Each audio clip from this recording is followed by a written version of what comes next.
पर तुसी लोग करो ताए बननी सारा राजा ना बन सकता चंद्र कुमार। मेरा तेरी ड्यूटी थी कमांडा खड़ा पब्लिक वास्ते तिने अपनी कुर्सी छड्डी काहे वास्ते छड्डी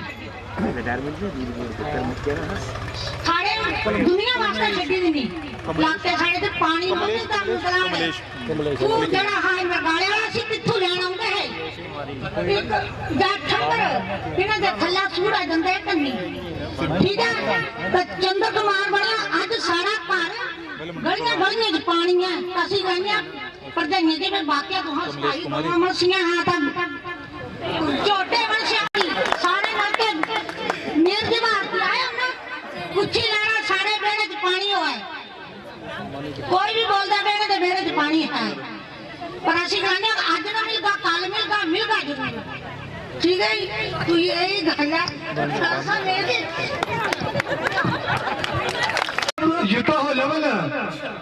आपको देख के जैसे ही मैं यहाँ पहुंचा तो हमारे ऑब्जर्वर साहब ने सबसे पहली बात यही बोली कि आपकी ये सीट जो है वो निकल गई है। चौधरी चंद्र कुमार जी जो यहाँ से विजयी, आपने अपनी पंचायत में अपने लोगों को जो है वो संभाल के रखना है, क्योंकि कई बार ये घर के किसी माता बहन के चूल्हे चौके पे जाके बैठ जाएंगे, पता नहीं किस कई तरह की बातें करेंगे, कई तरह के सपने दिखाएंगे, कईयों को लालच देने की कोशिश करेंगे। तो इनसे जो है वो आपने बच के रहना है। और ये सिर्फ बच के रहना मैं नहीं बोल रहा हूँ, ये तो भारतीय जनता पार्टी के जो मुख्यमंत्री थे जयराम ठाकुर जी, उन्होंने भी कल ऊना में कहा कि ये जो समाज सेवी राजनीति में आ रहे हैं इनसे बच के रहने की जरूरत है, कि ये राजनीति में कोई जनसेवा के लिए नहीं आ रहे हैं, ये राजनीति में अपनी राजनीतिक हित सीधा करने के लिए आ रहे हैं, राजनीतिक फायदा भविष्य में लेने के लिए ये आप लोगों के बीच आ रहे हैं। जब पिछली बार आपने मुझे विधायक बनाकर भेजा था, क्योंकि उस वक्त मैंने भी आपके इस नई पंचायतों में पहली बार चुनाव लड़ा था, बहुत समर्थन था, आप सबने आशीर्वाद दिया, अपना प्यार स्नेह दिया, सहयोग दिया। जब भेजा था जो आपकी कई मांगे थी जो कई वर्षों से यहाँ पर लटकी हुई थी, वो सबसे पहले मुख्य तो आपकी ये पुल की बात थी। आते ही मैंने सबसे पहले इस पुल को अपने बजट में डलवाया और वो पुल का निर्माण करवाया। कई सालों से हमारे यहाँ के लोग जो है खट से होके आते थे और बरसात के दिनों में तो यहाँ से जा ही नहीं सकते थे, वो भाया हमारा क्या बोलते हैं सिद्धपुर घाट होकर जो है आपको पार के बसवाड़ा गांव में जाना पड़ता था। मुझे स्कूल की आपने अपनी समस्या बताई, कई कितने समय से ये स्कूल जो था सिर्फ मिडिल स्कूल था, आपने कहा कि इसको हाई स्कूल का दर्जा दीजिए। मैंने जैसे ही मेरे पास शिक्षा विभाग आया, हमने आपके स्कूल को हाई स्कूल का दर्जा दिया। अगले साल फिर आपकी तरफ से डिमांड आएगी कि इसको आप +2 भी कर दो। मैंने फिर मना नहीं किया, मैंने कहा कोई बात नहीं, पिछली बार हाई किया था, अगले साल मैंने इस स्कूल को आपका 12वीं कर दिया ताकि बच्चों को बरमाड़ तक भी आपके बच्चों को पढ़ने ना जाना पड़े। तो यही काम गवर्नमेंट के होते हैं। कुछ सड़कें थी, कुछ रास्ते थे, लेकिन हो सकता है कुछ रास्ते रह गए होंगे, जैसे हमारी बहन जो इंदू जी हैं इन्होंने बताया, वो भी इनकी पुरानी समस्या थी। अगर आपने 10 चीजें बताई होंगी तो हो सकता है सारी पूरी ना हुई हो, 6-7 पूरी हुई। उसके बाद फिर मौका लगा नहीं। पिछली बार अगर चौधरी चंद्र कुमार जी अगर जीत जाते हैं आपके यहाँ से, तो ये समस्याएं जो अभी आप बोल रहे हैं ये आपको बताने की जरूरत नहीं पड़ेगी।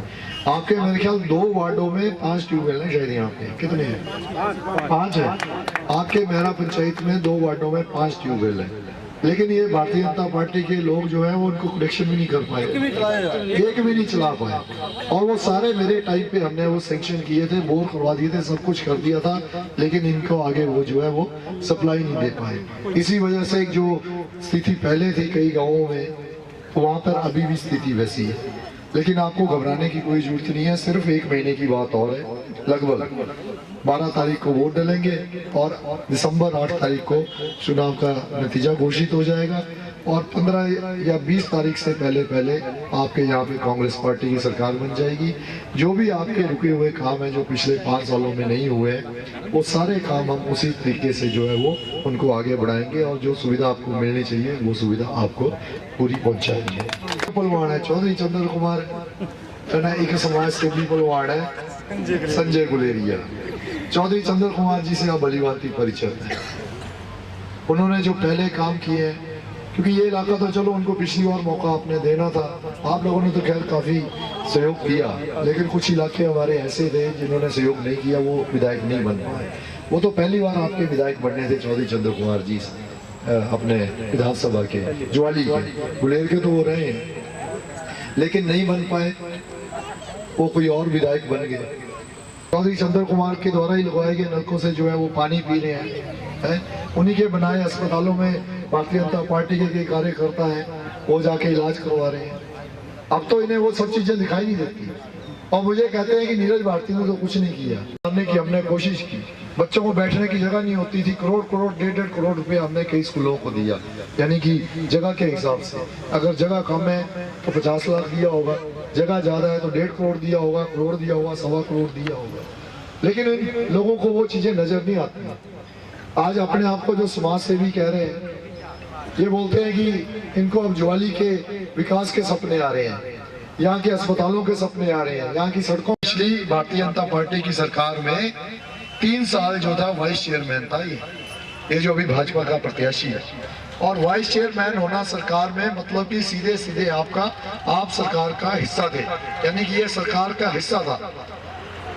सरकारी गाड़ी मिली हुई थी, सरकारी दफ्तर मिला हुआ था, सरकारी कर्मचारी मिले हुए थे, सरकारी घर मिला हुआ था शिमला में, और सरकारी दफ्तर भी कोई दूर पार नहीं था। सरकारी दफ्तर वहां मिला था जहां मुख्यमंत्री और मंत्रियों के कार्यालय थे, हिमाचल प्रदेश के सचिवालय में, सेक्रेटरीट में, जहां पूरी सरकार बैठती है। तो मैं ये आपको भी बताना चाहता हूँ और इससे भी पूछना चाहता हूँ कि जब आप जनाब चेयरमैन थे, वाइस चेयरमैन थे, तब ये सपने आपको क्यों नहीं आए इस इलाके के? आज तो आप लोगों के बीच आकर अपने इन सपनों की बात कर रहे हैं, अब आप बड़ी बड़ी बातें कर रहे हैं, लेकिन जब आप सरकार का हिस्सा थे, आपकी भारतीय जनता पार्टी की प्रदेश में भी सरकार थी और देश में भी सरकार थी, तब तो आपको ये सारे सपने नहीं आए। उस वक्त तो आप अपने विधायक की जड़ें काटने में लगे हुए थे, उसकी टांगे काटने में लगे हुए थे, तब ये टिकट की दौड़ में थे, तब इनको विकास की याद नहीं आई, इस इलाके की याद नहीं आई। वो एक वीडियो देखा होगा आपने, एक छोटा सा बच्चा जिसको जबरदस्ती स्कूल भेज दिया जाता है, बड़ा चला था, पीछे से वायरल हुआ था वो वीडियो, और उसकी टीचर, वो स्कूल जाते ही रोना शुरू कर दिया बच्चे ने, और उसकी टीचर ने उसका वीडियो बना लिया। ये कांगड़ा था, ये वीडियो खुद की था, का बच्चा है मिंजो मम्मी दी बड़ी याद आदी, मैं घर जाना बस कल आनी, दिखा ना छोटा जहा बच्चा, सही साहब इस भाजपा प्रत्याशी का भी है। जलू आई है इलेक्शन, मिली टिकट, तब विकासे की बड़ी याद आवा दी, स्कूलों की बड़ी याद आवा दी, सड़कों की बड़ी याद आवा दी, लेकिन जलू 5 साल सरकार थी, सरकार च वाइस चेयरमैन है, ता नहीं याद आई, ता नहीं सड़क ठीक कराई सके, ता नहीं स्कूलों के हालात सुधारी सकिया, ता नहीं अस्पताल के जरा सुधार कर सकिया। बोलिया मैं नूरपुरे से ही अस्पताल बनाना है, तो बनाई देना, तो लोग नहीं रोकया। सरकार थी, नूरपुरे का MLA जरा मंत्री राकेश पठानिया सभी का खरा दोस्त था, ये नहीं पता सानू वजह क्या है, और सभी खरा दोस्त था। तब बोलना है ना उस वक्त मंत्री मुख्यमंत्री जो बोलना कि सुधारो हाल ज्वाली अस्पताल से दे, नूरपुर में 3 अस्पताल बना। जब आप लोगों ने मुझे जिम्मेवारी दी थी इस इलाके की, तो CSC अस्पताल था, कम्युनिटी हेल्थ सेंटर था ज्वाली, मैंने उसको सिविल अस्पताल का दर्जा दिलवाया, एक बिल्डिंग खड़ी की है वहाँ पे पूरी, कि मैं 60,000 नौजवान साथियों को रोजगार दूंगा। फैक्ट्रियां लाएगी कुदू, डमटाल, नूरपुर, कंडवाल, नोदवा, पुरानी लाड़ियां फैक्ट्रियां था, मत लाना बोलना फैक्ट्री, यहाँ जरूरत नहीं है बोलना ना, यहाँ नौजवान नहीं है। और ये बताए कि पिछले जब से सरकार है कितने लोगों को रोजगार दिया, पिछले 5 साल में कितने लोगों को रोजगार मिला है। रोजगार के नाम पे मजाक जो इन्होंने शुरू किया, क्या किया, मल्टीटास्क वर्कर, MTW, अंग्रेजी च नाम बड़ा भारी बनाई था कि पता नहीं कितनी की बड़ी पोस्ट है कि DC साहब के कन्या कुर्सी लाई की बहना देना, अंग्रेजी च नाम कन्या जनानियां का क्या हाल किया उस वक्त इन्होंने, देसी भाषा च बेलदार बोलते हैं, मल्टीटास्क वर्कर जो बेलदार दिहाड़ीदार, अंग्रेजी च ना था, लोग कन्फ्यूज होइए कि पता नहीं क्या काम होना है, कि बड़ा चीज है कोई, कई बेचारे नहीं समझ आई। 50 किलो की सीमेंट की बोरी उठाकर भागने को मजबूर किया माताओं बहनों को, कई भागते बेचारे गिर गई, अपने घुटने छिला लिए, कोहनियां छिला ली, मुंडे छिला लिए। चोट लगी और इनके लोग वहां पर खड़े होके उस तमाशे का वीडियो बना रहे थे और हंस रहे थे। ऐसी सोच के लोग हैं। तो आज महंगाई कितनी है, माताएं बहनें यहाँ बैठी हैं और गवाह हैं। घर का चूल्हा चलाना मुश्किल हो गया हुआ है, रसोई संभालना मुश्किल हो गया है। 450 का सिलेंडर होता था, उस पे 120-130 रुपए सब्सिडी मिलती थी। आज उस सिलेंडर की कीमत 1150 कल परसों तक थी, अब मेरे ख्याल 50 और बढ़ा दी हुई है, 1200 रुपया उसकी कीमत हो गई है। आज कैसे घर का चूल्हा चलेगा? आज फिर उसी तरीके से जैसे पहले जंगल में अपने खेतों में जाकर जो है लकड़ियां इकट्ठी करते थे और लकड़ी वाला चूल्हा जलाते थे, वैसे ही दोबारा से वही स्थिति वापस आ गई है। उसी तरह जो है हमारे लोग जो है खाना बनाने के लिए मजबूर हो गए। दालें, तेल और तो और नमक की थैली जो 7-8 रुपए किलो की होती थी, इस वक्त 2.5 रुपए किलो नून है। सब्जियां कोई सस्ती नहीं है। हरा धनिया सब्जी वाले मुफ्त दे देते थे, आजकल तो लुकाई की रखते आ रहा धनिया थल्ले की कोई जान पहचान वाले मंगी ला देना नहीं मना करी होंगे, पर तेना इं देना कोई मुफ्त सदा पिछे दे मंडिया तो ही महंगा खरीदी की लवा दे। तो यह स्थिति आज ऐसी बना दी हुई है हमारी भारतीय जनता पार्टी की सरकार ने। आम लोग